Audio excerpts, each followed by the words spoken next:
Fake ന്യൂസിലേക്ക് ഏവർക്കും സ്വാഗതം.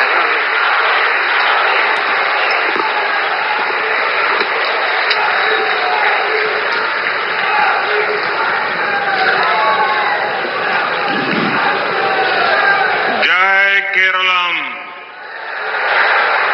जय केरलम, जय विकसिता केरलम, जय विकसिता केरलम. കേരളത്തിലെ എൻ്റെ പ്രിയപ്പെട്ട സഹോദരി സഹോദരന്മാരെ, എല്ലാവർക്കും എൻ്റെ നമസ്കാരം. सर्वप्रथम मैं भगवान श्री वल्लभन के चरणों में प्रणाम करता हूं.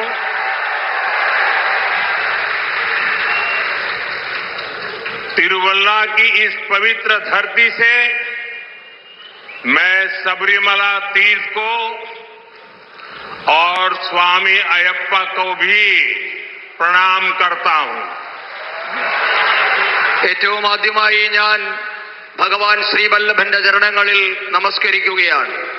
തിരുവല്ലയിലെ ഈ പവിത്ര ഭൂമി എന്നുള്ളത് ശബരിമലയിലെ പുണ്യതീർത്ഥത്തിന്റെ ഭൂമി കൂടിയാണ്. അതോടൊപ്പം തന്നെ സ്വാമി അയ്യപ്പനെയും ഞാൻ പ്രണമിക്കുന്നു. मैं सबसे पहले तो वो छोटी सी बिटिया को आशीर्वाद देता हूं जो एक बढ़िया चित्र बना करके मुझे भेंट किया है. उधर भी एक नौजवान ने बहुत अच्छा मेरी मां का चित्र मुझे दिया है. मैं इन सबका हृदय से आभार व्यक्त करता हूं. इस बेटी को आशीर्वाद देता हूं. ഞാൻ ആദ്യമായി തന്നെ ഇവിടെ ഒരു കൊച്ചു പെൺകുട്ടി ഒരു ചിത്രം നൽകിയതിന് വലിയ ഒരു ചിത്രം ഉയർത്തി കാണിച്ച് എനിക്ക് തന്നതിന് ഞാൻ നന്ദി പറയുന്നു. അതോടൊപ്പം തന്നെ മറ്റൊരാൾ എന്റെ അമ്മയുടെ ചിത്രം എനിക്ക് നൽകി. രണ്ടുപേരെയും ഞാൻ അഭിനന്ദിക്കുകയാണ്. मैं अपना भाषण शुरू करूं उससे पहले इस चुनाव में जो कैंडिडेट है उनसे आग्रह करता हूं कि कैंडिडेट सारे आगे आ जाएं. कैंडिडेट वहां खड़े हो जाए जरा. हाँ, मैं 1-2 मिनट जाकर के आता हूं आपके पास.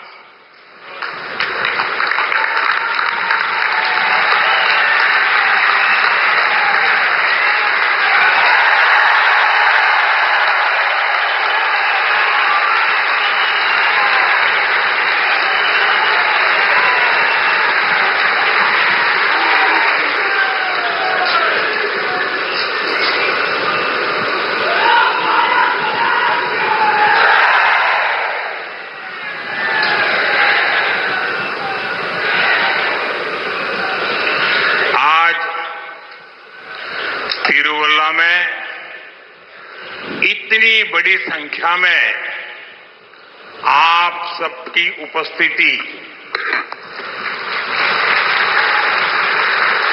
एनडीए पर आप लोगों का ये भरोसा, मेरी माताओं बहनों का ये स्नेह और ये विश्वास पूरे केरलम में आज ऐसा ही माहौल दिख रहा है. मुझे निकट से केरलम के चुनाव को देखने का अवसर मिला है. मैं पहले भी आया हूं, लेकिन इस बार हवा का रुख कुछ और है, लोगों का मिजाज कुछ और है. केरला में अब सबसे बड़ा परिवर्तन होने जा रहा है. 9 अप्रैल को वोटिंग और 4 मई को दशकों के कुशासन का अंत की घोषणा अब ये पक्का हो चुका है. एलडीएफ सरकार के जाने का काउंटडाउन शुरू हो चुका है. केरल में पहली बार बीजेपी और एनडीए की सरकार आने वाली है। പ്രിയപ്പെട്ടവരെ, ഇന്ന് തിരുവല്ലയിൽ തടിച്ചുകൂടിയിരിക്കുന്ന ഇത്രയും വലിയ സംഖ്യ, നിങ്ങൾ ദേശീയ ജനാധിപത്യ സഖ്യത്തിൽ നിങ്ങൾ അർപ്പിക്കുന്ന വിശ്വാസം, എന്റെ അമ്മമാരുടെ സഹോദരിമാരുടെ സ്നേഹം, വിശ്വാസം, ഇതൊക്കെ ഈ കേരളം മുഴുവൻ ഇന്ന് എനിക്ക് കാണാൻ സാധിക്കുന്നുണ്ട്. ഞാൻ പലതവണ കേരളത്തിൽ വന്നിട്ടുണ്ട്, പല തിരഞ്ഞെടുപ്പുകളിലും കേരളത്തിൽ എത്തിയിട്ടുണ്ട്. പക്ഷേ ഇത്തവണത്തെ കാറ്റ് മറ്റെല്ലാ തവണത്തെക്കാളിലും വ്യത്യസ്തമാണ്. മറ്റൊരു തരത്തിലുള്ള കാറ്റാണ് ഇന്ന് കേരളത്തിലുള്ളത്. ഇന്ന് കേരളത്തിലെ ചരിത്രത്തിലെ ഏറ്റവും വലിയ മാറ്റമുണ്ടാകാൻ പോവുകയാണ്. ഏപ്രിൽ 9 വോട്ടെടുപ്പും മെയ് 4 ദശകങ്ങളായി തുടരുന്ന ഈ ദുർഭരണത്തിന്റെ അന്ത്യം കുറിച്ചുള്ള പ്രഖ്യാപനവും ഉണ്ടാകും. ഇടതു സർക്കാരിന്റെ പതനത്തിന്റെ നാളുകൾ എണ്ണപ്പെട്ടിരിക്കുന്നു. കേരളത്തിൽ ആദ്യമായി ബിജെപിയുടെ നേതൃത്വത്തിൽ ദേശീയ ജനാധിപത്യ സഖ്യത്തിന്റെ സർക്കാർ ഉണ്ടാകാൻ പോകുന്നു. इस चुनाव में केरलम का तो एक फायदा होने वाला है, लेकिन मेरा बड़ा निजी नुकसान होने वाला है। आपको लगता होगा कि ऐसी क्या बात है, केरलम को फायदा होगा और मोदी का नुकसान होगा? जी, मेरा व्यक्तिगत नुकसान होने वाला है। आपको मन में होता होगा क्या है, मैं बताऊं आपको? ऐसा है, ये जो अनूप लड़ रहा है ना चुनाव आपके यहां, ये पिछले 5 साल से मेरे साथ काम करता है और देश भर में घूम करके चीजें खोज करके लाता है। यानी एक प्रकार से मेरा डेडिकेटेड साथी रहा है। एक प्रकार से ऐसे कामों के लिए वो मेरा बायां हाथ बन गया है। और कभी भी शायद यहां भी लोगों को पता नहीं होगा कि अनूप मेरे साथ इतने सालों से है, कभी बोलता नहीं है और मैंने इसकी शक्तियों को जाना है। चुपचाप काम करना, अपने काम के लिए दिन रात जुटे रहना। मैंने ऐसा नौजवान मुझे मिला, मेरा बहुत काम हो गया, लेकिन मैंने देखा कि जब केरलम को इस नौजवान की सेवाओं को फायदा होगा तो मैंने कहा मेरा भले ही नुकसान हो जाए, लेकिन मैं आज अनूप को आपको सुप्रत करने के लिए आया हूं. ഈ തെരഞ്ഞെടുപ്പ് കേരളത്തിന് വലിയ പ്രയോജനമുണ്ടാകാൻ പോകുന്ന ഒരു തെരഞ്ഞെടുപ്പാണ്. പക്ഷേ എനിക്ക് ഒരു പ്രയാസമുണ്ട്. അപ്പോൾ നിങ്ങൾ വിചാരിക്കും കേരളത്തിന് പ്രയോജനം കിട്ടാൻ പോകുമ്പോൾ മോദിജിക്ക് എന്താണ് പ്രയാസമെന്ന്. നിങ്ങൾക്ക് അതിൽ അമ്പരപ്പുണ്ടാകേണ്ട കാര്യമില്ല, ഞാൻ പറയാം. ഇവിടെ ഇരിക്കുന്ന ഈ അനൂപ് കഴിഞ്ഞ 5 വർഷമായി എനിക്കൊപ്പം ജോലി ചെയ്യുന്നയാളാണ്. രാജ്യം മുഴുവൻ സഞ്ചരിച്ച് എനിക്ക് വേണ്ടി അദ്ദേഹം ജോലി ചെയ്തിട്ടുണ്ട്. യഥാർത്ഥത്തിൽ പറഞ്ഞാൽ വളരെ ഡെഡിക്കേറ്റഡ് ആയിട്ടുള്ള, സമർപ്പിതനായിട്ടുള്ള ഒരു യുവാവാണ് അനൂപ്. മറ്റൊരു തരത്തിൽ പറഞ്ഞാൽ എന്റെ വലം കൈയായി അദ്ദേഹം കുറെ കാലമായി പ്രവർത്തിക്കുന്നു. ഒരുപക്ഷെ അത് നിങ്ങൾക്ക് ആർക്കും ഇവിടെ അറിയില്ല, ആരോടും അദ്ദേഹം പറഞ്ഞിട്ടുമില്ല. അദ്ദേഹത്തിന്റെ ശക്തിയെപ്പറ്റി എനിക്കറിയാം. നിശബ്ദമായി രാത്രിയെന്നോ പകലെന്നോ ഇല്ലാതെ പ്രവർത്തിക്കുന്ന ഒരു യുവാവാണ് അദ്ദേഹം. ഇന്ന് ആ യുവാവിന്റെ സേവനം കേരളത്തിന് കിട്ടാൻ പോവുകയാണ്. ഞാൻ അദ്ദേഹത്തെ ഈ തിരുവല്ലയ്ക്ക് സംഭാവന ചെയ്യുകയാണ്.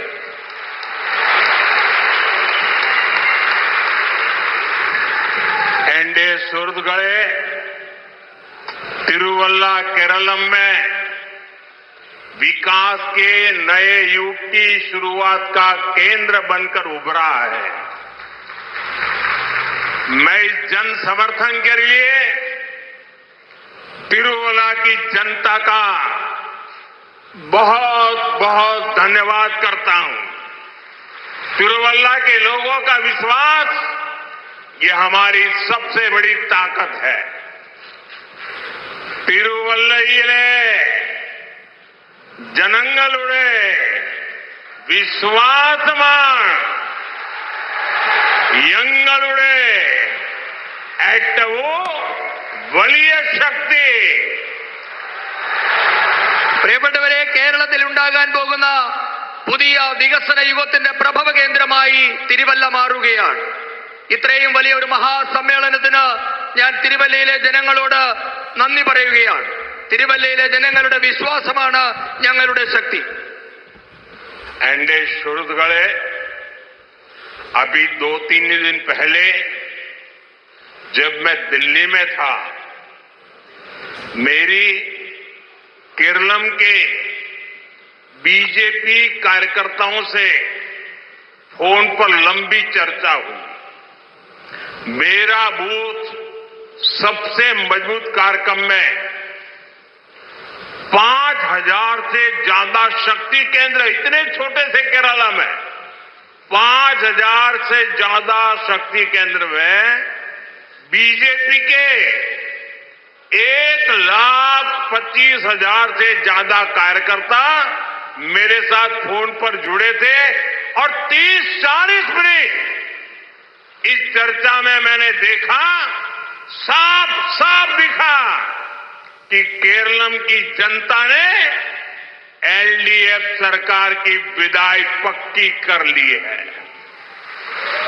इस चुनाव में मेहनत कर रहे सभी बीजेपी एनडीए कार्यकर्ताओं की मैं हृदय से सराहना करता हूं, उनका बहुत बहुत अभिनंदन करता हूं. പ്രിയപ്പെട്ടവരെ, 2-3 ദിവസങ്ങൾക്ക് മുൻപ് ഞാൻ ടെലിഫോൺ വഴി കേരളത്തിലെ ഭാരതീയ ജനതാ പാർട്ടിയുടെ പ്രവർത്തകരുമായി ദീർഘനേരം ചർച്ച നടത്തുകയുണ്ടായി. എന്റെ ബൂത്ത് ഏറ്റവും ശക്തം എന്ന പരിപാടിയുമായി ബന്ധപ്പെട്ട ചർച്ചയായിരുന്നു ഇത്. ഏകദേശം 30-40 മിനിറ്റോളം നേരം ഞാൻ പ്രവർത്തകരുമായി സംവദിച്ചു. ഇത്രയും ചെറിയ കേരളത്തിൽ നിന്ന് 5000-ഓളം ശക്തി കേന്ദ്ര ഇൻചാർജുമാരും 1.25 ലക്ഷത്തിലധികം പ്രവർത്തകരുമാണ് ഫോൺ വഴി ഞാൻ സംസാരിച്ചത്. ആ ചർച്ചയിൽ, സുദീർഘമായ ചർച്ചയിൽ നിന്നും എനിക്ക് മനസ്സിലായത്, കേരളത്തിലെ ഇടത് സർക്കാരിന് വിട നൽകാൻ കേരളത്തിലെ പ്രവർത്തകർ തയ്യാറായി എന്നാണ് എനിക്ക് മനസ്സിലായത്. ഈ തെരഞ്ഞെടുപ്പ് വിജയത്തിന് വേണ്ടി അത്യധ്വാനം ചെയ്യുന്ന ഭാരതീയ ജനതാ പാർട്ടിയുടെ എല്ലാ പ്രവർത്തകരെയും ഞാൻ ഹൃദയത്തിൽ നിന്ന് അഭിനന്ദിക്കുകയാണ്.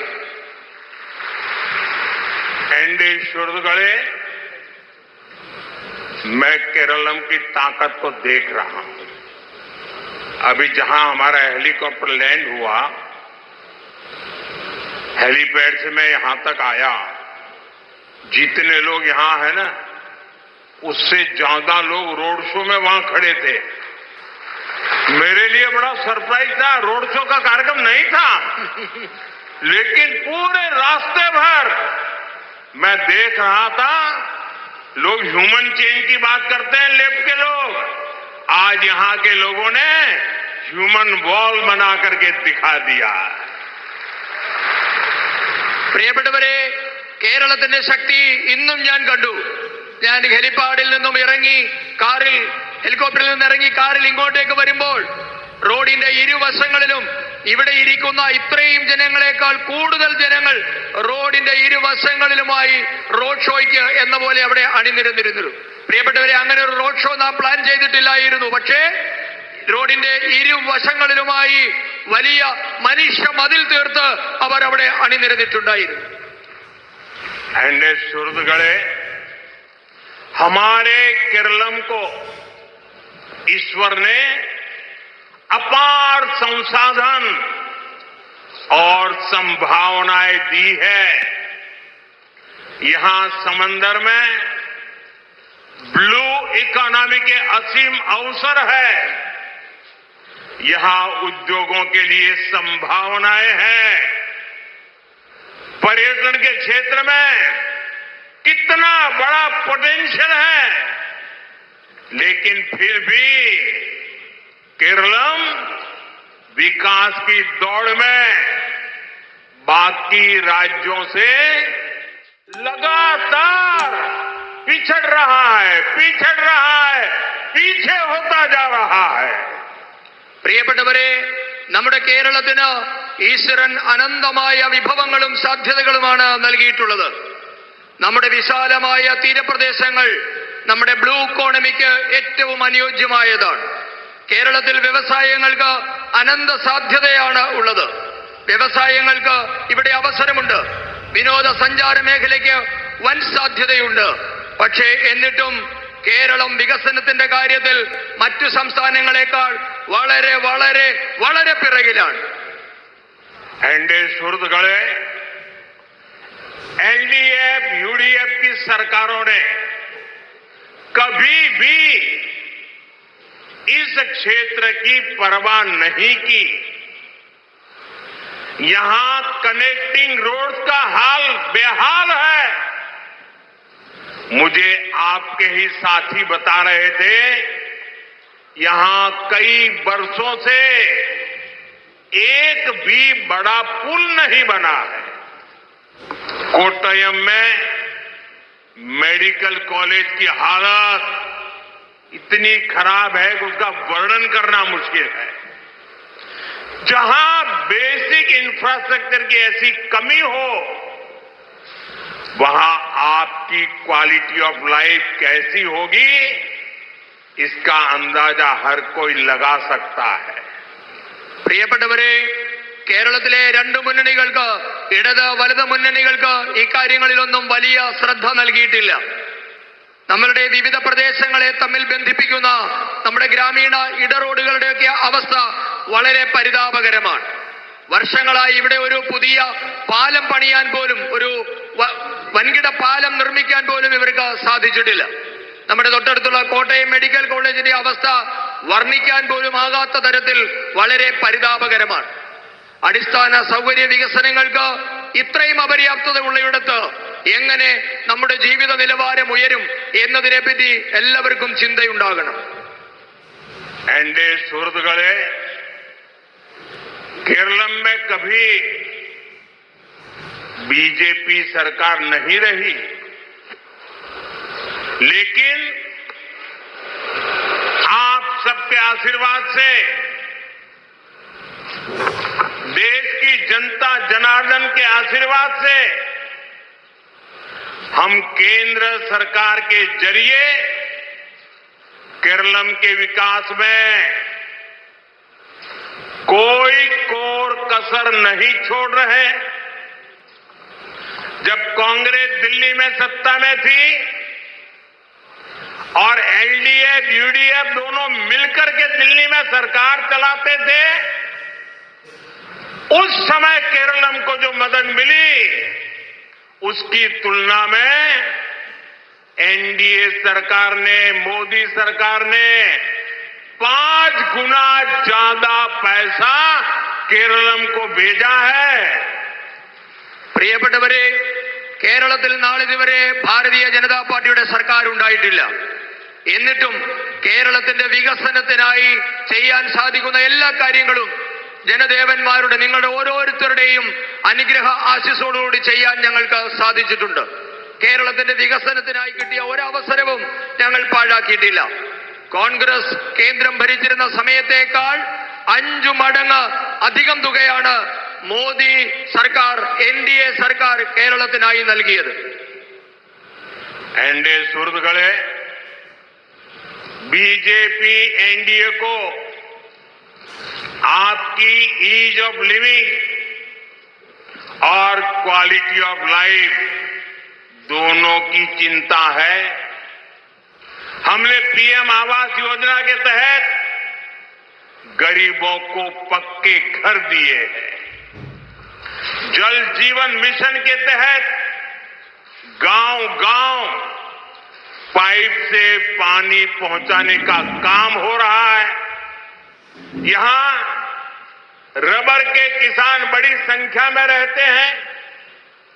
केरलम के किसानों को हमने पीएम किसान सम्मान निधि के जरिए अराउंड 13,000 करोड़ रुपए की सहायता सीधी उनके बैंक खाते में पहुंचाई ही है. इससे रबर के किसानों को भी बहुत मदद मिली है. പ്രിയപ്പെട്ടവരെ, നിങ്ങൾക്ക് ആയാസരഹിതമായതും നിലവാരമുള്ളതുമായ ഒരു ജീവിതം നൽകലാണ് ബിജെപിയുടെ ലക്ഷ്യം. പ്രധാനമന്ത്രി ആവാസ് യോജന പ്രകാരം നിരവധി പാവപ്പെട്ടവർക്കാണ് കേരളത്തിൽ സൗജന്യമായി വീട് നൽകിയത്. ജൽ ജീവൻ മിഷൻ അനുസരിച്ച് ഗ്രാമഗ്രാമാന്തരങ്ങളിൽ പൈപ്പ് വഴി ശുദ്ധജലം എത്തിക്കാനുള്ള പ്രവർത്തനവും നടന്നു വരുന്നുണ്ട്. കേരളത്തിൽ നമുക്കറിയാം ധാരാളം റബ്ബർ കർഷകരുള്ള ഒരു നാടാണ് ഇവിടം. പ്രധാനമന്ത്രി കിസാൻ സമ്മാൻ നിധി വഴി കേരളത്തിലെ കർഷകർക്ക് 13,000 കോടി രൂപയാണ് ബാങ്ക് അക്കൗണ്ടുകൾ വഴി സൗജന്യമായി നൽകിയത്. കേരളത്തിലെ റബ്ബർ കർഷകർക്കും ഇതിന്റെ പ്രയോജനം കിട്ടിയിട്ടുണ്ട്. साथियों, नॉर्थ ईस्ट में ईसाई समाज की संख्या बहुत है. एक राज्य को छोड़ करके नॉर्थ ईस्ट के 7 राज्यों में एनडीए की सरकार है और वहां पिछले 50-60 साल में जो काम नहीं हुआ है वो हमने करके दिखाया है. गोवा में ईसाई समाज निर्णायक है. गोवा के अंदर लगातार बीजेपी की सरकार, एनडीए की सरकार है. गोवा विकास की नई ऊंचाइयों को छू रहा है. केरल में भी एनडीए सरकार बनेगी तो विकास की नई ऊंचाइयों को पाएंगे. स्थानीय किसानों और फिशरमैन की हर समस्या का हम समाधान करेंगे. പ്രിയപ്പെട്ടവരെ, നമ്മുടെ വടക്ക് കിഴക്കൻ സംസ്ഥാനങ്ങളിൽ ക്രിസ്തീയ സമുദായം, ക്രിസ്തീയ മതവിശ്വാസികൾ ഏറ്റവും കൂടുതലുള്ള സംസ്ഥാനങ്ങളാണ്. അതിലെ ഒരു സംസ്ഥാനം ഒഴികെ 7 സംസ്ഥാനങ്ങളിലും ഭാരതീയ ജനതാ പാർട്ടി നേതൃത്വത്തിലുള്ള ദേശീയ ജനാധിപത്യത്തിന്റെ സർക്കാരാണ് ഉള്ളത്. അവിടങ്ങളിൽ കഴിഞ്ഞ 50-60 വർഷം കൊണ്ട് നടക്കാത്ത പലതും ഭാരതീയ ജനതാ പാർട്ടിയുടെ സർക്കാർ ചെയ്തു കാണിച്ചിട്ടുണ്ട്. നമ്മുടെ ഗോവ എല്ലാവർക്കും അറിയാം, ക്രിസ്ത്യൻ വിഭാഗങ്ങൾക്ക് നിർണായകമായ സ്വാധീനമുള്ള ഒരു സ്ഥലമാണ് ഗോവ. അവിടെ തുടർച്ചയായി ഭാരതീയ ജനതാ പാർട്ടിയാണ് ഭരിക്കുന്നത്. ഇന്ന് ഗോവ വികസനത്തിന്റെ പുതിയ ഉയരങ്ങൾ തേടുകയാണ്. കേരളത്തിലും എൻഡിഎയുടെ സർക്കാർ വരും. കേരളം വികസനത്തിന്റെ പുതിയ ചക്രവാളങ്ങൾ തൊടുമെന്ന കാര്യം എനിക്കുറപ്പാണ്. അന്ന് കേരളത്തിലെ കർഷകരുടെയും മത്സ്യത്തൊഴിലാളികളുടെയും എല്ലാം പ്രശ്നങ്ങളും പരിഹരിക്കപ്പെടും. एनडीए सुहृदगणे, केंद्र की एनडीए सरकार ही केरलम में आधुनिक इंफ्रास्ट्रक्चर और सुविधाओं पर जोर दे रही है. हम यहां नेशनल हाईवेज बनाने को गति दे रहे हैं. रेलवे इंफ्रास्ट्रक्चर का विकास किया गया है. यहां रेलवे लाइनों की डबलिंग का काम भी पूरा हो गया है. कोट्यम से अब हाई स्पीड आधुनिक वंदे भारत ट्रेन भी चलाई जा रही है. പ്രിയപ്പെട്ടവരെ, കേരളത്തിന്റെ അടിസ്ഥാന സൗകര്യ മേഖലയെ ആധുനീകരിക്കാനുള്ള ശ്രമങ്ങൾ കേന്ദ്രത്തിലെ എൻഡിഎ സർക്കാർ നടത്തിക്കൊണ്ടിരിക്കുകയാണ്. കേരളത്തിൽ വഴിമുട്ടി നിന്ന ദേശീയപാതയുടെ വികസനം നരേന്ദ്രമോദി സർക്കാരാണ് സാധ്യമാക്കിയത്. നമ്മുടെ റെയിൽവേയുടെ അടിസ്ഥാന സൗകര്യ വികസനം ഇവിടെ നടന്നുകൊണ്ടിരിക്കുകയാണ്. പാത ഇരട്ടിപ്പിക്കലിന്റെ ജോലി അന്തിമഘട്ടത്തിലെത്തി ഏതാണ്ട് പൂർണ്ണമായ അവസ്ഥയിലാണ്. ഇന്ന് കോട്ടയം വഴി അതിവേഗത്തിൽ വന്ദേ ഭാരത് ട്രെയിൻ ഓടുന്നുണ്ട്. एनडीए सुहृदगणे, यहां सबरीमला रेलवे प्रोजेक्ट इस क्षेत्र में नई संभावनाओं को खोल सकता है. इससे सबरीमला तक सीधी कनेक्टिविटी बढ़ेगी. श्रद्धालुओं की यात्रा आसान होगी. स्थानीय व्यापार को नई गति मिलेगी और मेरे नौजवान मित्रों को, मेरे युवा साथियों को, उनके लिए रोजगार के नए नए रास्ते खुलेंगे. लेकिन साथियों, आपको ये बात हमेशा याद रखनी है, यहां प्रदेश सरकार ने इस प्रोजेक्ट को आगे बढ़ाने की जगह उसको लटकाए रखा. तिरुवल्ला को इसका बहुत बड़ा नुकसान हो रहा है. जब बीजेपी की डबल इंजन सरकार आएगी तो ऐसी सभी रुकावटें हटेगी और ये मोदी की गारंटी है। एनडीए की राज्य सरकार में केरलम तेज गति से विकास की राह पर आगे बढ़ेगा। एनडीए सरकारिनो किडिल केरलम വികസനത്തിന്റെ പാതയിൽ അതിവേഗം മുന്നേറും. പ്രിയപ്പെട്ടവരെ, ശബരി റെയിൽ പദ്ധതി വരുന്നതോടുകൂടി നിരവധി പുതിയ അവസരങ്ങളാണ് തുറക്കാൻ പോകുന്നത്. ഇതുമൂലം ശബരിമലയിലേക്ക് നേരിട്ടുള്ള യാത്രാ സൗകര്യമുണ്ടാകും. തീർത്ഥാടനം അനായാസമാകും. പ്രാദേശികമായ കച്ചവടക്കാർക്ക് പുതിയ വഴി തെളിഞ്ഞു കിട്ടും. എന്റെ യുവ സുഹൃത്തുക്കൾക്ക്, യുവ സഹോദരങ്ങൾക്ക് പുതിയ തൊഴിലവസരത്തിന്റെ പാതകൾ തുറക്കപ്പെടും. എന്നാൽ നിങ്ങൾ ഒരു കാര്യം എപ്പോഴും ഓർക്കണം, കേരളത്തിലെ ഈ സർക്കാരുകൾ ഈ പദ്ധതി നടപ്പാക്കാതിരിക്കാനുള്ള കാര്യങ്ങളാണ് ചെയ്തുകൊണ്ടിരിക്കുന്നത്. ഇതിന്റെ ഏറ്റവും വലിയ നഷ്ടം തിരുവല്ലയ്ക്കാണ് സംഭവിക്കുന്നത്. ഭാരതീയ ജനതാ പാർട്ടിയുടെ നേതൃത്വത്തിലുള്ള ഡബിൾ എഞ്ചിൻ സർക്കാർ വരുന്നതോടുകൂടി ഈ തടസ്സങ്ങളെല്ലാം മാറും. ഇത് മോദിയുടെ ഗ്യാരണ്ടിയാണ്. കേരളത്തിലെ എൻഡിഎ സർക്കാർ കേരളത്തെ അതിവേഗം വികസന പാതയിലേക്ക് കൈപിടിച്ചു നടത്തിക്കും. एनडीए सुहृदुक्കളെ, एनडीए की नीतियों का सबसे बड़ा लाभ अगर किसी वर्ग को होता है तो वो मेरी माताएं बहनें महिलाओं को होता है. महिलाओं का सशक्तिकरण, महिलाओं का प्रतिनिधित्व, ये हमारी प्राथमिकता है. हमने महिलाओं के जीवन से जुड़ी हर समस्या के समाधान का प्रयास किया है. हमने घर घर शौचालय बनवाए, जनधन खाते खुलवाए, महिलाओं के नाम उनके घर महिलाओं के नाम पर बनवाए.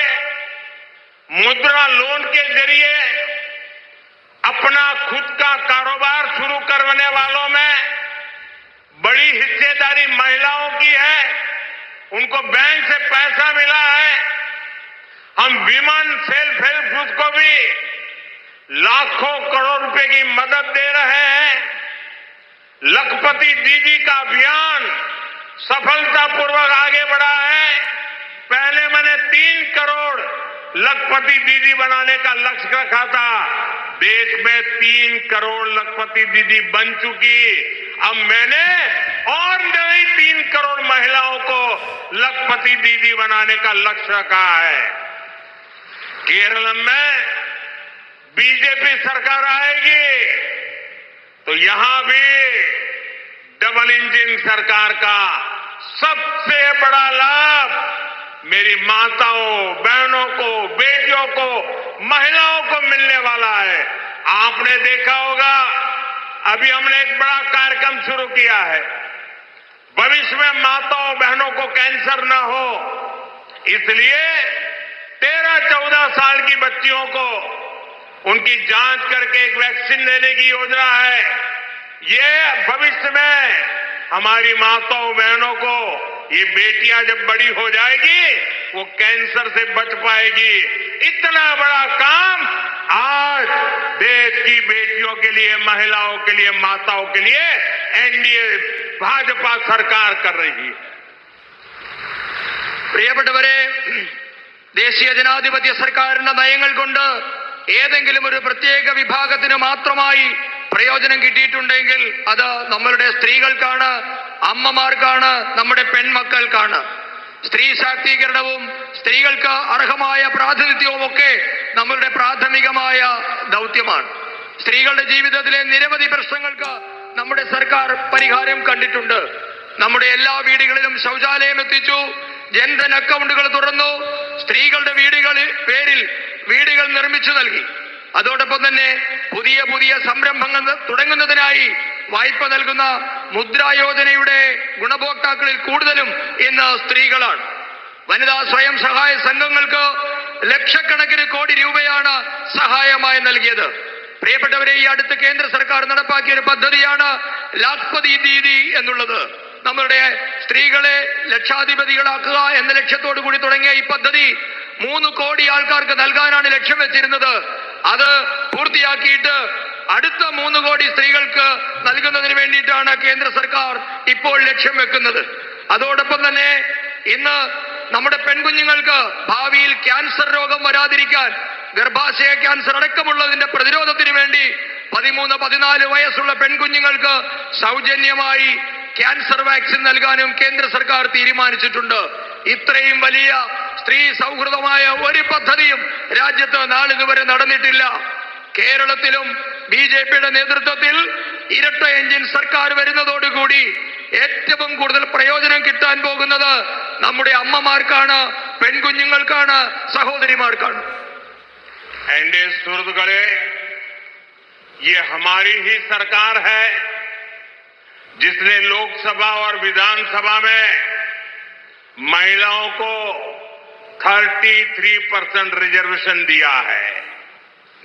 और आप सभी की जानकारी में है कि बजट सत्र का हमने पूर्णाहुति करने के बजाय उसका विस्तार किया है।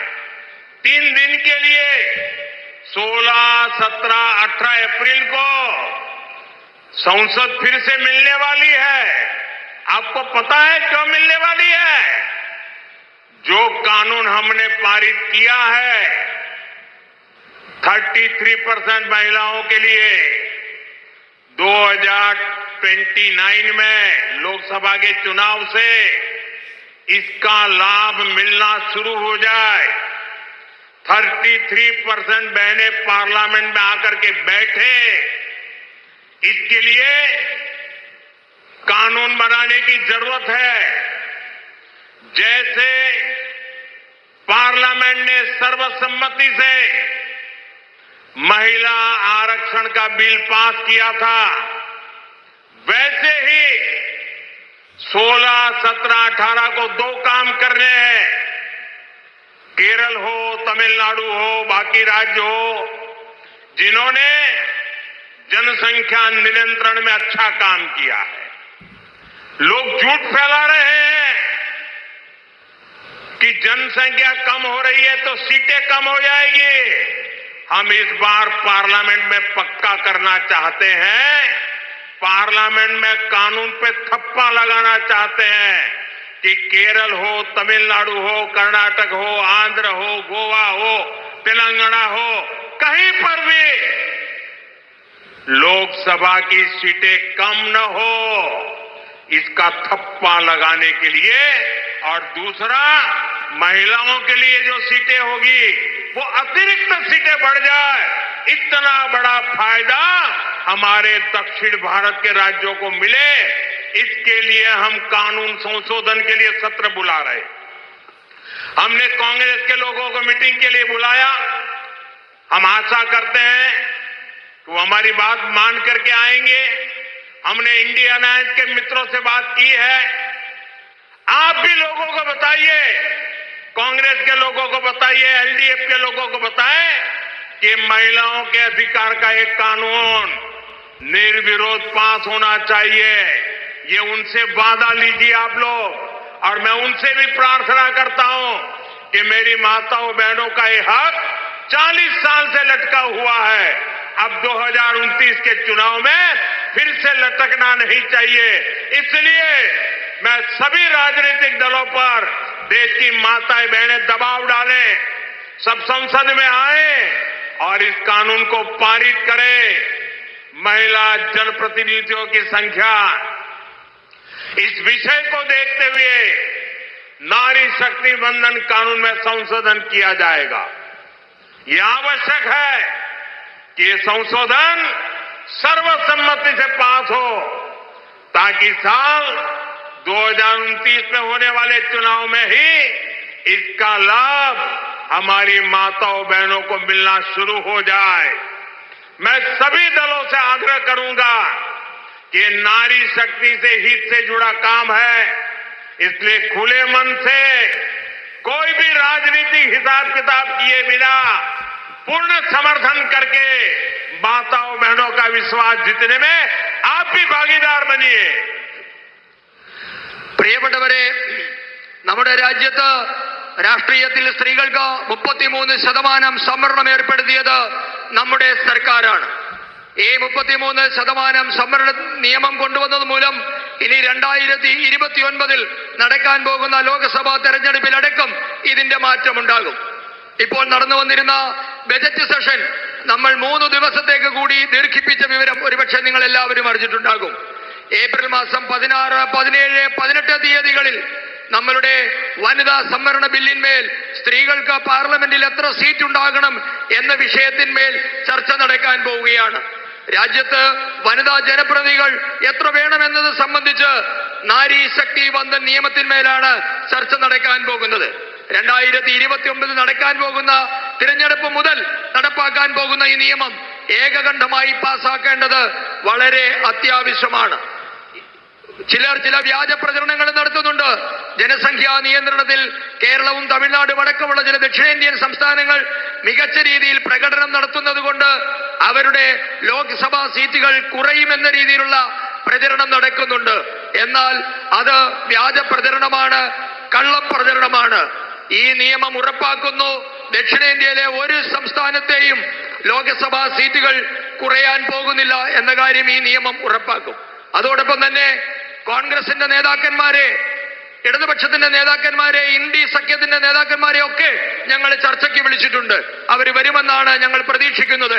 അവരോട് നിങ്ങളും പറയണം, എതിർപ്പില്ലാതെ ഈ നിയമം പാസ്സാക്കണം. കഴിഞ്ഞ 40 വർഷമായി ഈ നിയമം നമ്മുടെ പാർലമെന്റിന്റെ വിവിധ ഇടങ്ങളിലായി കുടുങ്ങിക്കിടക്കുകയാണ്, തടസ്സപ്പെട്ട് കിടക്കുകയാണ്. ഇനിയും അത് തടസ്സപ്പെടാൻ അനുവദിച്ചുകൂടാ. അതുകൊണ്ട് ഈ രാജ്യത്തെ എല്ലാ കക്ഷികളോടും ഞാൻ അഭ്യർത്ഥിക്കുന്നു, നിങ്ങളും അഭ്യർത്ഥിക്കണം. നമ്മളുടെ നാരീ ശക്തിയെ, അമ്മമാരുടെ സ്ത്രീ പ്രാതിനിധ്യം, സ്ത്രീകളുടെ പ്രാതിനിധ്യം കൂട്ടുക എന്ന ലക്ഷ്യത്തോടു കൂടിയുള്ള പാർലമെന്റിലും നിയമസഭകളിലും സ്ത്രീകളുടെ സീറ്റ് കൂട്ടുക എന്ന ലക്ഷ്യത്തോടു കൂടിയുള്ള നിയമം ഏകകണ്ഠമായി പാസാക്കാൻ, എതിർപ്പില്ലാതെ പാസാക്കാൻ തുറന്ന മനസ്സോടുകൂടി എല്ലാവരും സഹകരിക്കണമെന്ന് ഞാൻ അഭ്യർത്ഥിക്കുകയാണ്. एनडीए सुहृदगणे, आज केरलम में युवाओं का पलायन सबसे बड़ी चिंता बन चुका है. केरलम में रोजगार के लिए यहां इंडस्ट्री लगाने की जरूरत है. रोजगार के लिए जरूरी है कि यहां सर्विस सेक्टर बढ़े, स्टार्टअप्स को जगह मिले, स्किल को सही वैल्यू मिले. लेकिन इन सब के आगे केरलम में सबसे बड़ी दीवार है करप्शन और दूसरी दीवार है कम्युनलिज्म. जब यहां करप्शन और कम्युनलिज्म की दीवार टूटेगी तभी केरलम का विकास होगा. और इसके लिए आपको एलडीएफ, यूडीएफ दोनों को हराना होगा. പ്രിയപ്പെട്ടവരെ, ഇന്ന് നമ്മുടെ യുവാക്കൾ തൊഴിലന്വേഷിച്ച് കേരളം വിട്ടുപോകുന്നത് വളരെയധികം ആശങ്കയുണ്ടാക്കുന്ന സംഗതി ആണ്. ജോലി തേടി കേരളം വിട്ടുപോകുന്നവരുടെ എണ്ണം ഇന്ന് കേരളത്തിൽ വളരെയധികം കൂടുതലാണ്. കേരളത്തിൽ തൊഴിലവസരങ്ങൾ ഉണ്ടാകണമെങ്കിൽ വ്യവസായങ്ങൾ വളരണം, സേവന മേഖല വളരണം, സ്റ്റാർട്ടപ്പ് സംരംഭങ്ങൾക്ക് അവസരം കിട്ടണം, യുവാക്കളുടെ കഴിവുകൾക്ക് യഥാർത്ഥ മൂല്യം കിട്ടണം. എന്നാൽ ഇതിനെല്ലാം തടസ്സമായി നിൽക്കുന്നത് ഇവിടുത്തെ അഴിമതിയും വർഗീയതയുമാണ്. അഴിമതിയുടെയും വർഗീയതയുടെയും മതിലുകൾ തകരുമ്പോൾ മാത്രമേ കേരളം വികസിക്കുകയുള്ളൂ. അതിനാൽ ഞാൻ നിങ്ങളോട് അഭ്യർത്ഥിക്കുകയാണ്, അഴിമതിയുടെയും വർഗീയതയുടെയും മതിലുകൾ തകർക്കാൻ നിങ്ങൾ ഇടതുമുന്നണിയെയും വലതുമുന്നണിയെയും തോൽപ്പിക്കണം. एनडीए सुहृदगणे, रोजगार की तलाश में यहां से लाखों युवा विदेशों में भी गए हैं. एनआरआई के तौर पर भी वो केरलम की सेवा करते हैं. यहां अपनी आय का बड़ा हिस्सा रेमिटेंस के तौर पर भेजते हैं, इसी का परिणाम है ये क्षेत्र बैंकिंग कैपिटल बनकर उभरा है। लेकिन कांग्रेस ने आपके और आपके संबंधियों के खिलाफ एक बहुत खतरनाक काम किया है। मैं विस्तार से आपको ये बात आज बताना चाहता हूं। പ്രിയപ്പെട്ടവരെ, ഇവിടെ നിന്ന് തൊഴിലന്വേഷിച്ച് ലക്ഷക്കണക്കിന് ചെറുപ്പക്കാരാണ് വിദേശത്തേക്ക് പോയിട്ടുള്ളത്. അവർ വിദേശത്തിരുന്നും കേരളത്തെ സേവിക്കുന്നുണ്ട്. അവരുടെ വരുമാനത്തിന്റെ വലിയൊരു പങ്കും അവർ നാട്ടിലേക്ക് ബാങ്കുകൾ വഴി അയക്കുകയാണ്. ഇതിന്റെ ഫലമായി നമ്മളുടെ പ്രാദേശിക ബാങ്കുകളുടെ മൂലധനം കൂടിയിട്ടുണ്ട്. ഈ പ്രദേശം ഒരു ബാങ്കിംഗ് തലസ്ഥാനമായും മാറിയിട്ടുണ്ട്. എന്നാൽ കോൺഗ്രസുകാർ നിങ്ങളോടും നിങ്ങളുടെ ബന്ധുക്കൾക്കുമെതിരെ ചെയ്ത വലിയ അപകടകരമായ ഒരു കാര്യം ഞാൻ നിങ്ങളോട് വിശദമായി ഇനി ചർച്ച ചെയ്യാം.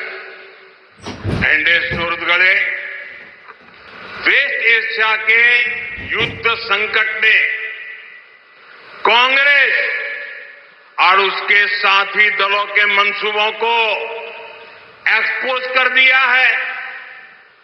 आज पूरा देश देख रहा है खाड़ी के देशों में कैसे हालात बने हुए हैं और वहां हमारे लाखों लोग, केरल के मेरे भाई बहन वहां काम कर रहे हैं। लेकिन कांग्रेस के बड़े बड़े नेता जानबूझकर ऐसे बयान देते हैं जिनसे वेस्ट एशिया में रहने वाले भारतीयों की सुरक्षा खतरे में पड़ जाए, वहां के लोगों के बीच में अविश्वास पैदा हो जाए। वहां की सरकार, ये तो हमारी दोस्ती अच्छी है कि गल्फ की सभी सरकारें हमारे सभी भारतीयों को अपने ही परिवार मान करके उनकी रक्षा कर रहे हैं। लेकिन यहां से ऐसी ऐसी भाषा बोली जा रही है, ऐसी भड़काऊ बातें हो रही है, मैं उनको कह करके थक गया। ये बोलने का समय नहीं है। ये हमारे लाखों भाई बहन वहां है ना, उनकी सुरक्षा ये हमारी सबसे पहला दायित्व है, सबसे बड़ी प्रायोरिटी है। कृपा करके अनाप शनाप बोलना बंद करो ताकि हमारे नौजवानों को, हमारी बेटियों को वहां कोई तकलीफ ना हो। പ്രിയപ്പെട്ടവരെ, നമ്മുടെ ഗൾഫ് രാജ്യങ്ങളിൽ മധ്യപൂർവേഷ്യയിൽ ഇപ്പോൾ നടന്നുകൊണ്ടിരിക്കുന്ന യുദ്ധം കോൺഗ്രസിന്റെയും അവരുടെ സഖ്യകക്ഷികളുടെയും പദ്ധതികൾ പുറത്തു കൊണ്ടുവന്നിരിക്കുകയാണ്.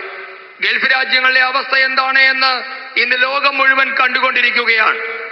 ഗൾഫ് രാജ്യങ്ങളിൽ താമസിക്കുന്ന ഇന്ത്യക്കാരുടെ സുരക്ഷയെ അപകടത്തിലാക്കുന്ന തരത്തിലുള്ള അപകടകരമായ പ്രസ്താവനകളാണ് കോൺഗ്രസിന്റെ വലിയ വലിയ നേതാക്കൾ മനഃപൂർവ്വം നടത്തിക്കൊണ്ടിരിക്കുന്നത്. നമുക്കറിയാം, ഗൾഫ് രാജ്യങ്ങളും നമ്മളുമായുള്ള സൗഹൃദം വളരെ ശക്തമാണ്. അവർ ഭാരതീയരെ സ്വന്തം കുടുംബാംഗങ്ങളെ പോലെ കണ്ട് സുരക്ഷിതത്വം ഒരുക്കാനും അവർ തയ്യാറാണ്. എന്നാൽ ഇന്ന് കോൺഗ്രസിന്റെ വലിയ വലിയ നേതാക്കന്മാർ അവരെ പ്രകോപിപ്പിക്കുന്ന തരത്തിലുള്ള അപകടകരമായ പ്രസ്താവനകൾ മനഃപൂർവ്വം ചെയ്യുകയാണ്. ഞാൻ അവരോട് പറഞ്ഞു മടുത്തു. ഇത് പ്രസ്താവനയ്ക്കുള്ള സമയമല്ല. നമുക്ക് ഏറ്റവും പ്രധാനം നമ്മളുടെ യുവാക്കളുടെ, ചെറുപ്പക്കാരുടെ, അമ്മമാരുടെ, നമ്മുടെ മക്കളുടെ ഒക്കെ സുരക്ഷയാണ് പ്രധാനം. ദയവ് ചെയ്ത് അനാവശ്യ പ്രസ്താവനകൾ നടത്തരുത് എന്ന് ഞാൻ അവരോട് പറയുകയാണ്. एनडीए सुहृदगणे, कांग्रेस चाहती है कि वेस्ट एशिया के देश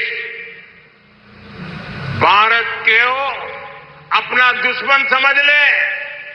हम यहां कोई ऐसी गलती कर दे, कुछ ऐसा बयान कर दे और गल्फ कंट्री से भारतीयों को वहां से बाहर निकलने के लिए मुसीबत आ जाए। इसलिए कांग्रेस गल्फ कंट्रीज को नाराज करने वाले बयान दे रही है। कांग्रेस चाहती है कि पैनिक फैले और उसे मोदी को गाली देने का मौका मिल जाए। अरे कांग्रेस के लोगों, एलडीएफ के लोगों, यूडीएफ के लोगों, अरे राजनीति अपनी जगह पे है। अरे चुनाव आते जाते रहेंगे, लेकिन मेरे केरलम के लाखों भाई बहन वहां है। मेरे लिए उनकी सुरक्षा ये सबसे बड़ा काम है और मैं इसके लिए कमिटेड हूं। പ്രിയപ്പെട്ടവരെ, ഗൾഫ് രാജ്യങ്ങൾ ഭാരതത്തെ ശത്രു രാജ്യമായി കണ്ട് ഭാരതീയരെ പുറത്താക്കണമെന്നാണ് കോൺഗ്രസ് നേതാക്കളുടെ ആഗ്രഹം. ഇതിനായി അവർ ഗൾഫ് രാഷ്ട്രത്തലവന്മാരെ പ്രകോപിപ്പിക്കുന്ന തരത്തിലുള്ള പ്രസ്താവനകൾ മനഃപൂർവ്വം നടത്തുകയാണ്. അവരാഗ്രഹിക്കുന്നത് ഇത്തരത്തിലുള്ള ഒരു സംഭ്രമം സൃഷ്ടിച്ചാൽ, അവരെ പ്രകോപിതരാക്കിയാൽ മോദിയെ വിമർശിക്കാൻ അവസരം കിട്ടുമെന്നാണ് അവർ കരുതുന്നത്. ഇടതുപക്ഷത്തിന്റെയും വലതുപക്ഷത്തിന്റെയും കോൺഗ്രസിന്റെയും ഒക്കെ നേതാക്കന്മാരോട് പറയാനുള്ളത്, തിരഞ്ഞെടുപ്പ് വരും പോകും, അതൊന്നുമല്ല പ്രശ്നം. നമ്മളുടെ ജനങ്ങളുടെ സുരക്ഷിതത്വമാണ് പ്രശ്നം. കേരളത്തിലെ ജനങ്ങളുടെ സുരക്ഷിതത്വത്തിനായി മോദി പ്രതിജ്ഞാബദ്ധമാണ്. എല്ലാവരുടെയും സുരക്ഷിതത്വം ഞാൻ ഉറപ്പാക്കുകയും ചെയ്യും. चुनाव जीतने के लिए, मोदी को गाली देने के लिए कांग्रेस 1 करोड़ प्रवासियों का जीवन संकट में डालने को तैयार बैठी है। उधर ईरान में हमारे फिशरमैन केरल के हैं, तमिलनाडु के हैं, गोवा के हैं, आंध्र तेलंगाना के हैं, पुडुचेरी के हैं, उनकी जिंदगी खतरे में। हम वहां के संकट में से उनको बाहर ले आ रहे हैं। आज सैकड़ों की तादाद में मेरे मछुआरे भाई बहन भारत लौटने वाले हैं। हमारे लिए उनकी जिंदगी बचाना ये महत्वपूर्ण है। बयानबाजी करने के लिए अरे बहुत मौके आएंगे। अभी तो हमारे लोगों की, हमारे मछुआरे भाई बहनों को हमें जिंदा वापस लाना है। कांग्रेस को इन सारी चीजों से कोई लेना देना नहीं। बस चुनाव चुनाव चुनाव। क्या देश के लोगों की चिंता नहीं करोगे? कांग्रेस को इस स्वार्थी सियासत के लिए केरलम के लोगों से माफी मांगनी चाहिए। पाप कर रहे हो। പ്രിയപ്പെട്ടവരെ, ഇന്ന് തിരഞ്ഞെടുപ്പ് വിജയിക്കാൻ, മോദിയെ വിമർശിക്കാൻ നമ്മുടെ രാജ്യത്തെ 1 കോടിയോളം വരുന്ന പ്രവാസികളായ ഭാരതീയരുടെ ജീവൻ കോൺഗ്രസുകാർ അപകടത്തിലാക്കുകയാണ്. ഇറാനിൽ നമ്മളുടെ മത്സ്യത്തൊഴിലാളികൾ, കേരളത്തിലെ, തമിഴ്നാട്ടിലെ, ആന്ധ്രയിലെ, ഗോവയിലെ, തെലങ്കാനയിലെ ഒക്കെ മത്സ്യത്തൊഴിലാളികളുടെ ജീവൻ അപകടത്തിലാകുന്ന ഒരു സാഹചര്യമുണ്ടായിരുന്നു. അവരെ ജീവനോടെ പുറത്തെത്തിക്കാൻ ഭാരത സർക്കാർ വലിയ കഷ്ടപ്പാടുകളും പ്രയത്നങ്ങളും നടത്തിക്കൊണ്ടിരിക്കുകയായിരുന്നു. അവരെ ജീവനോടെ തിരിച്ചു കൊണ്ടുവരിക എന്നതാണ് നമ്മളുടെ പരമപ്രധാനമായ ലക്ഷ്യം. ഞാൻ കോൺഗ്രസിന്റെ നേതാക്കന്മാരോട് പറയുന്നു, നിങ്ങൾക്ക് പ്രസ്താവനകൾ നടത്താൻ ഇനിയും അവസരം കിട്ടും. പക്ഷേ നമ്മളുടെ ആദ്യ പരിഗണന എന്നുള്ളത് നമ്മളുടെ സഹോദരങ്ങളെ ജീവനോടെ തിരികെ കൊണ്ടുവരിക എന്നുള്ളതാണ്. എന്നാൽ അവർക്ക് ഇതേപ്പറ്റിയൊന്നും യാതൊരു ആലോചനയുമില്ല. ഇതിനോട് അവർക്ക് യാതൊരു ചിന്തയുമില്ല. തിരഞ്ഞെടുപ്പ് തിരഞ്ഞെടുപ്പ് തിരഞ്ഞെടുപ്പ് എന്ന ചിന്ത മാത്രമാണ് കോൺഗ്രസിനുള്ളത്. സ്വാർത്ഥ രാഷ്ട്രീയത്തിന്റെ പേരിൽ നമ്മുടെ രാജ്യത്തെ ജനങ്ങളുടെ ജീവൻ കുരുതി കൊടുക്കുന്ന പ്രസ്താവനകളുടെ പേരിൽ കേരളത്തിലെ ജനങ്ങളോട് കോൺഗ്രസ് മാപ്പ് ചോദിക്കണമെന്ന് ഞാൻ ആവശ്യപ്പെടുകയാണ്. अंडे सुर्द गले युद्ध की इन परिस्थितियों में मैं आप सबकी चिंता समझता हूं। इसलिए गल्फ कंट्रीज के नेताओं से मैं लगातार संपर्क में हूं। वहां की सरकारों से हम लगातार बात कर रहे हैं। मैं आप सभी परिजनों को आश्वस्त करता हूं, आपका बेटा, आपकी बेटी, आपके परिवारजन भले ही आपसे दूर हो, लेकिन वो अकेले नहीं है। भारत सरकार इन देशों में रह रहे हर भारतीय के साथ है। युद्ध के बीच भी हम लोगों के, भारत के लोगों को हर संभव मदद पहुंचा रहे हैं। പ്രിയപ്പെട്ടവരെ, ഈ യുദ്ധം നടക്കുന്ന സമയത്ത് നിങ്ങളുടെ മലയാളികളായ നിങ്ങളുടെയൊക്കെ ആശങ്കകൾ ഞാൻ മനസ്സിലാക്കുന്നുണ്ട്. അതുകൊണ്ട് ഗൾഫിലെ രാഷ്ട്രത്തലവന്മാരുമായി, ഗൾഫ് രാജ്യങ്ങളുമായി നിരന്തരമായി നാം സമ്പർക്കത്തിൽ ഏർപ്പെട്ടുകൊണ്ടിരിക്കുകയാണ്. ഞാൻ ഈ എല്ലാ കുടുംബങ്ങളോടും, മലയാളികൾ ഗൾഫിൽ ബന്ധുക്കളുള്ള എല്ലാ കുടുംബാംഗങ്ങളോടും ഞാൻ പറയാൻ ആഗ്രഹിക്കുന്നു, നിങ്ങളുടെ മകൻ, നിങ്ങളുടെ മകൾ, ബന്ധുക്കൾ ഒക്കെ ഫലത്തിൽ നിങ്ങളിൽ നിന്ന് അകലെയായിരിക്കാം. എന്നാൽ അവർ ഒറ്റയ്ക്കല്ല. എല്ലാ രാജ്യങ്ങളിൽ കഴിയുന്ന അവരോടൊപ്പം ഭാരതത്തിന്റെ സർക്കാരുണ്ട്. ഈ യുദ്ധത്തിനിടയിലും ഓരോ ഭാരതീയനും ആവശ്യമായ സഹായം ഭാരത സർക്കാർ എത്തിച്ചു നൽകുന്നുണ്ട്. एनडीए सऊदगढ़े इस चुनाव में एलडीएफ यूडीएफ वालों ने मिलकर एक और प्रोपेगेंडा शुरू किया है. लेफ्ट वाले कहते हैं कि कांग्रेस बीजेपी की बी टीम है और कांग्रेस कहती है कि लेफ्ट बीजेपी की बी टीम है.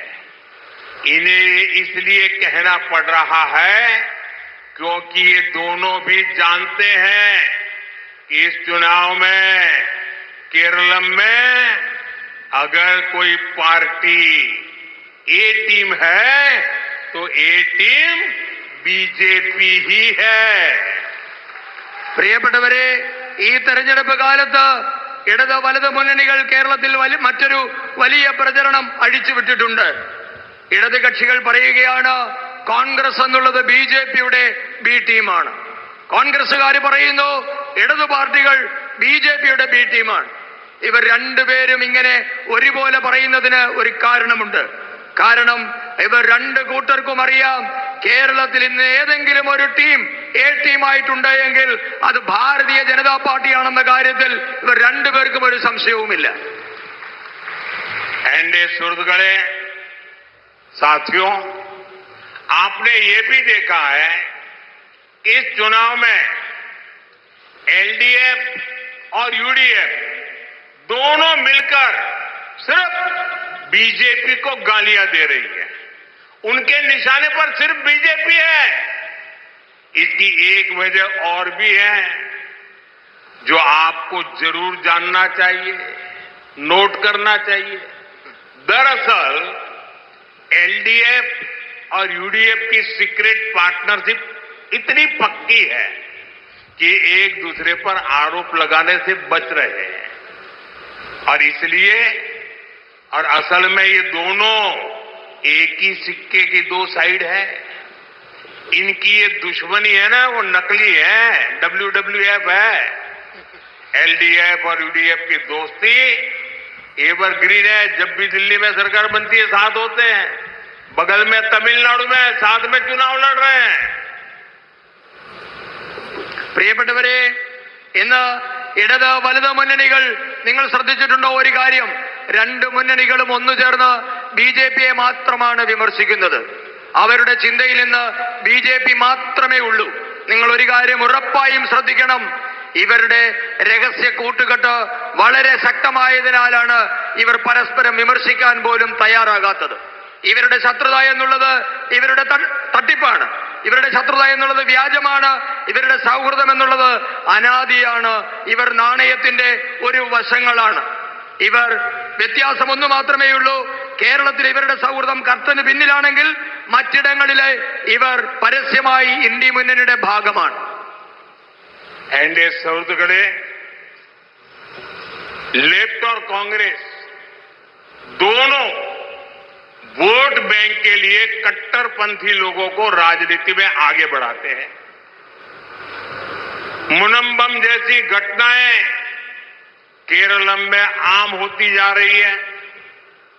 वहां सैकड़ों ईसाई और हिंदू परिवारों को डराया गया, लेकिन केरलम सरकार पीड़ितों को सहायता देने की जगह कट्टरपंथी ताकतों के साथ खड़ी नजर आती है. यह खतरनाक ट्रेन है. वोट बैंक के लिए केरलम और देश की सुरक्षा से खिलवाड़. केरलम के देशभक्त लोग इसे कभी भी कामयाब नहीं होने देंगे. പ്രിയപ്പെട്ടവരെ, കേരളത്തിലെ രണ്ട് മുന്നണികളും വിഘടനവാദികളെ പ്രോത്സാഹിപ്പിക്കുകയാണ്. നിങ്ങൾ കണ്ടിട്ടുണ്ട്, മുനമ്പം പോലെയുള്ള സംഭവങ്ങൾ ഇന്നിവിടെ സാധാരണമാവുകയാണ്. മുനമ്പത്ത് നിരവധി ക്രിസ്ത്യൻ ഹിന്ദു കുടുംബങ്ങൾ ഈ വിഘടനവാദികളുടെ പ്രവൃത്തി മൂലം വളരെ ഭീതിയിലായിരുന്നു. എന്നാൽ ഇരകൾക്ക് സഹായം നൽകേണ്ട സർക്കാർ വിഘടനവാദികൾക്കൊപ്പം ചേരുന്ന കാഴ്ചയാണ് നാം കണ്ടത്. ഇത് അപകടകരമായ പ്രവണതയാണ്. വോട്ട് ബാങ്ക് രാഷ്ട്രീയത്തിന് വേണ്ടി ഇവർ കേരളത്തിന്റെ സുരക്ഷയെ അപകടത്തിലാക്കുകയാണ്. ദേശഭക്തരായ മലയാളികൾ, കേരളത്തിലെ ജനങ്ങൾ ഇത് അനുവദിക്കില്ല. एनडीए सुरदगढ़े लेफ्ट और कांग्रेस का भ्रष्टाचार हो या उनका तुष्टीकरण, इसका सीधा हमला केरलम की संस्कृति और आस्था पर हो रहा है। पहले इन लोगों ने सबरीमला तीर्थ को बदनाम करने के लिए कैसे कैसे षड्यंत्र रचे थे और अब सबरीमला इनकी लूट और चोरी के निशाने पर भी आ गया है। പ്രിയപ്പെട്ടവരെ, ഇടത് വലത് മുന്നണികൾ അഴിമതിയായാലും പ്രീണനമായാലും അതിന്റെ നേരിട്ടുള്ള ആഘാതം അനുഭവിക്കുന്നത് നമ്മുടെ കേരളത്തിന്റെ സംസ്കാരവും വിശ്വാസവുമാണ് എന്ന് നിങ്ങൾ ശ്രദ്ധിച്ചിട്ടുണ്ടാകും. ഇവർ നേരത്തെ ഇവരുടെ ശ്രദ്ധ ശബരിമലയുടെ പവിത്രതയെ കളങ്കപ്പെടുത്താനായിരുന്നു. ശബരിമലയുടെ പവിത്രതയെ കളങ്കപ്പെടുത്താനുള്ള കുതന്ത്രങ്ങളാണ് ഇവർ ആവിഷ്കരിച്ചിരുന്നത് എങ്കിൽ ഇപ്പോൾ അവരുടെ ശ്രദ്ധ ശബരിമലയെ കൊള്ളയടിക്കുന്നതിലേക്ക് തിരിഞ്ഞിരിക്കുകയാണ്. एनडीए सूरत गए सबरीमला, उसमें हुए इस पाप का एक पैटर्न है। ये चोरी एलडीएफ की सरकार में हुई और इसमें चोरी करने वालों के तार कांग्रेस के शीर्ष नेताओं से जुड़े पाए गए। लेफ्ट वाले तो हमेशा से हिंदू आस्था पर हमले के लिए जाने जाते हैं, इसलिए एलडीएफ सरकार मामले की जांच सीबीआई को नहीं सौंप रही है। और जो कांग्रेस हमेशा मंदिर से जुड़े विषयों को अछूत मानती थी, वो आज हिंदुओं की हितैषी बनने का नाटक कर रही है, दिखावा कर रही है, लोगों को गुमकार रही है। मैं साफ साफ कहना चाहता हूं, एनडीए सरकार बनने के बाद एलडीएफ यूडीएफ को उनके अपराध की सजा मिलकर रहेगी और जो लूटा है वो लौटाना पड़ेगा। स्वामी अयप्पा और उनके भक्तों के आक्रोश के आगे ये लोग बच नहीं पाएंगे। പ്രിയപ്പെട്ടവരെ, ഇന്ന് നമ്മുടെ ശബരിമലയിൽ സംഭവിച്ചുകൊണ്ടിരിക്കുന്ന പാപങ്ങൾക്ക് ഒരു പ്രത്യേക പാറ്റേൺ ഉണ്ട്. നിങ്ങൾ ശ്രദ്ധിച്ചാൽ മനസ്സിലാകും. ഈ കൊള്ള സംഭവിച്ചിരിക്കുന്നത് ഇടത് സർക്കാരിന്റെ കാലത്താണ് എങ്കിലും ആ കൊള്ള നടത്തിയ ആൾക്കാരുടെ ചരട് കോൺഗ്രസിന്റെ ഉന്നത നേതാക്കളുടെ അടുത്തേക്കാണ് നീളുന്നത്. ഹിന്ദു വിശ്വാസങ്ങളെ തകർക്കാൻ ശ്രമിക്കുന്നവരാണ് എന്നും ഇടതുപക്ഷക്കാർ. അതുകൊണ്ടാണ് അവർ ശബരിമലയിലെ കേസ്, സ്വർണ്ണക്കൊള്ള കേസ് സിബിഐക്ക് കൈമാറാത്തത്.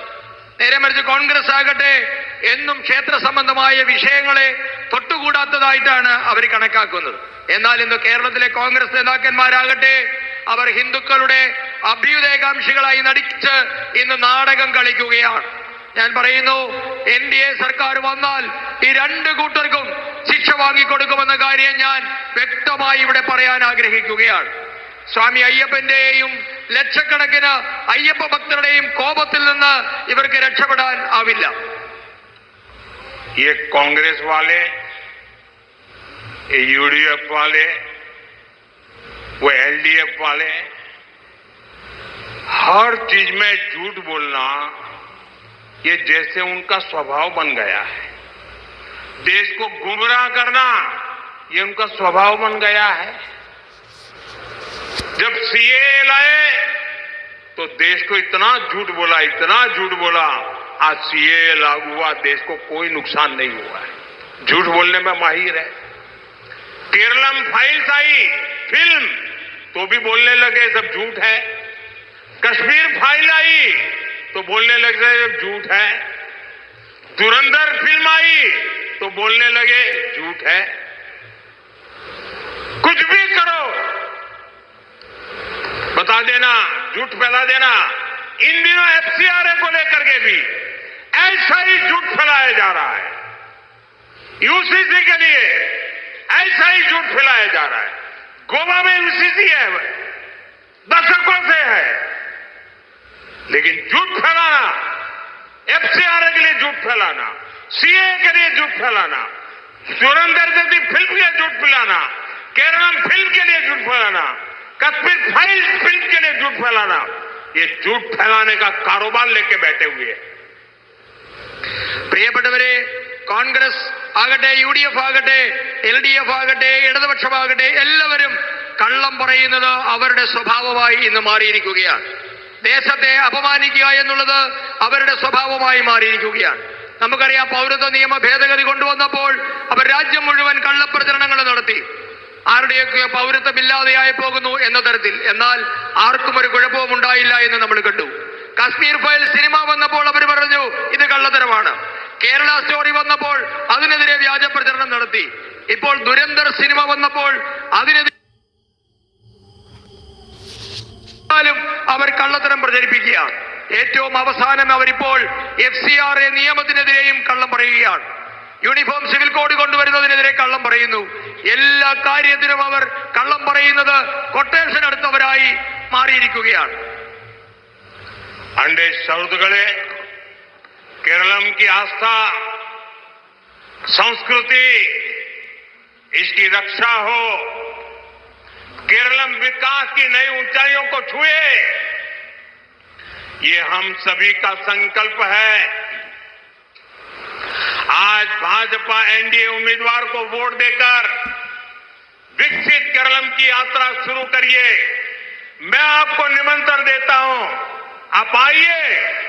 ये मेरी जिम्मेवारी है, ये मेरी गारंटी है.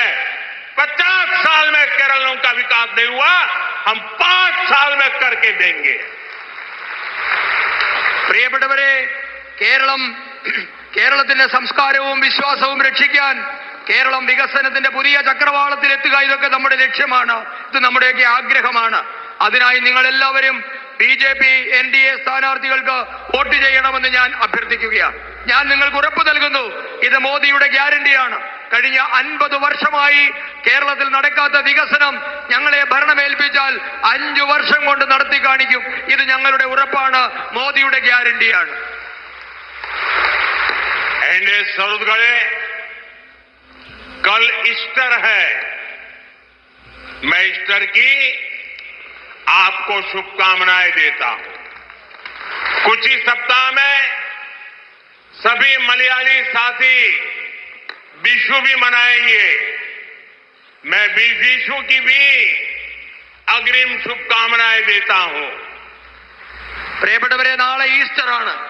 ഈ കേരളത്തിൽ ഈ ഈസ്റ്റർ ആഘോഷിക്കുന്ന എല്ലാവർക്കും ഞാൻ ആശംസകൾ നേരുന്നു. അതോടൊപ്പം തന്നെ ഏതാനും ദിവസങ്ങൾ, ആഴ്ചകൾ ഒരെണ്ണം കഴിഞ്ഞാൽ നമ്മൾ മലയാളികൾ വിഷു ആഘോഷിക്കുകയാണ്.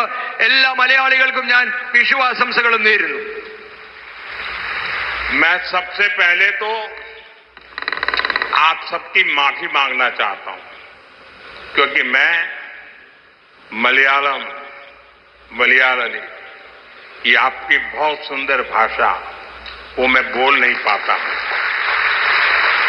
मुझे हिंदी में बोलना पड़ा. लेकिन इसके बावजूद भी एक भी व्यक्ति यहां से हटा नहीं. मैं जानता हूं यहां गांव के लोग आए हैं, हो सकता है मेरी भाषा नहीं समझ पाते हैं, लेकिन ये आपके प्यार की ताकत है, ये आपके आशीर्वाद है कि एक भी व्यक्ति हिल नहीं रहा है, हट नहीं रहा है. मेरा एक बहुत बड़ा सौभाग्य है. मैं आपका ये कर्ज, मैं आपका प्यार कभी भूलूंगा नहीं. ये मेरे पर आपका कर्ज है और मैं केरलम के विकास को प्राथमिकता दे करके 1.25 गुना विकास करके इस कर्ज को चुकाऊंगा. ये मैं आज वादा करता हूं. പ്രിയപ്പെട്ടവരെ, ഞാൻ ആദ്യമേ തന്നെ നിങ്ങളോടൊക്കെ ക്ഷമ ചോദിക്കേണ്ടതായിരുന്നു. കാരണം എനിക്ക് മലയാളത്തിൽ ഇത്രയും മനോഹരമായ ഒരു ഭാഷയിൽ സംസാരിക്കാൻ സാധിക്കാത്തതിൽ. ഞാൻ ഹിന്ദിയിലാണ് നിങ്ങളോട് സംസാരിച്ചു കൊണ്ടിരിക്കുന്നത്. പക്ഷേ നിങ്ങളിൽ ഒരാൾ പോലും ഇവിടെ നിന്ന് എഴുന്നേറ്റ് പോകാൻ തയ്യാറായിട്ടില്ല. വിവിധ ഗ്രാമങ്ങളിൽ നിന്നുള്ള ആൾക്കാരൊക്കെ ഇവിടെയുണ്ട്. പക്ഷെ അവരാരും തന്നെ ഇവിടെ നിന്നും എഴുന്നേറ്റ് പോയിട്ടില്ല. ഇത് നിങ്ങൾക്ക് എന്നോടുള്ള സ്നേഹം കൊണ്ടാണ്, നിങ്ങൾ എനിക്ക് നൽകുന്ന ആശീർവാദമാണ് എന്ന് ഞാൻ മനസ്സിലാക്കുന്നു. എന്റെ സൗഭാഗ്യമാണ് നിങ്ങളുടെ സ്നേഹം എന്നുള്ളത്. ഞാനത് ഒരിക്കലും മറക്കില്ല. ഈ കേരളത്തിന്റെ വികസനം എന്നുള്ളത്, നിങ്ങളുടെയൊക്കെ ഉന്നമനം എന്നുള്ളത് ഞാൻ എന്റെ പ്രാഥമിക കർത്തവ്യമായി ഏറ്റെടുത്ത് 100 മടങ്ങായി ഈ വികസന പ്രവർത്തനം ഞാൻ നിങ്ങൾക്ക് തിരികെ നൽകും. मैं आप सबका बहुत बहुत धन्यवाद करता हूं. मेरे साथ बोलिए, दोनों हाथ ऊपर करके बोलिए, भारत माता की, भारत माता की, भारत माता की, भारत माता की वंदे वंदे वंदे वंदे वंदे वंदे वंदे वंदे वंदे वंदे वंदे. പുതിയ വാർത്തകളും വിശേഷങ്ങളുമായി വീണ്ടും കാണാം. അതുവരെ ഏവർക്കും നന്ദി, നമസ്കാരം.